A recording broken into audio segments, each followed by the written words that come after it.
And we begin midday with some breaking news. Over the last 2 hours, we have learned some new information from Cheektowaga Police about the carbon monoxide leak at the Holiday Twin Rinks in Cheektowaga. It sickened several people late last night. The business now says an improperly working furnace in the snack bar area caused high levels of carbon monoxide to build up. Holiday Twin Rinks remains closed this morning.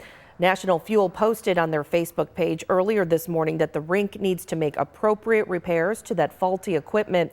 Well, several people were treated at the scene last night, but Cheektowaga police say that no one had to be hospitalized. We will have much more on this story coming up later this evening on Channel 2 News, first at 5. Well, turning now